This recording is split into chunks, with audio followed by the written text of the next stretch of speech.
কালী পুজো উপলক্ষে আমরা সবাই মামার বাড়ি গেছি। মামার বাড়ি গিয়েই দেখি বাড়িতে পুজো হচ্ছে, আর তারপরেই আমার বোন এখানে সুন্দর করে নাচানাচি ঘোরাঘুরি করে হাই করছে সবাইকে। এখানে আমার এক মামার ছেলের সাথে আমার বোন ভাই খেলা করতে খুবই ব্যস্ত। ওরা গল্প করে করে খেলা করছে দেখি। সন্ধেবেলা আমার 3 ভাই বোন কি ওদের মতো গল্প করছে দেখি। তখন এদিকে রাতের রান্নার জোর কদমে প্রস্তুতি চলছে। তারপর আবার ভাইটার সাথে খেলা করছে এরা। সন্ধেবেলা আমরা মন্দিরে গিয়ে দেখি তখনও ঠাকুর আসেনি, আর এখানে ঠাকুরকে খুবই সুন্দর শোভাযাত্রার মাধ্যমে নিয়ে আসা হয়। তারই কিছু সুন্দর মুহূর্ত তোমাদের সাথে শেয়ার করেছি।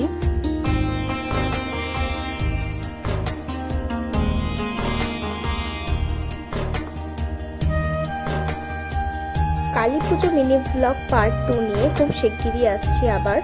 তো এখন এতটাই ভিডিওটা, আর তোমাদের ভালো লাগলে অবশ্যই লাইক কমেন্ট করবেন আর সাবস্ক্রাইব করতে ভুলবেন না। তো আজ এই পর্যন্তই ভিডিওটা, আবার দেখা হবে নেক্সট পার্টে।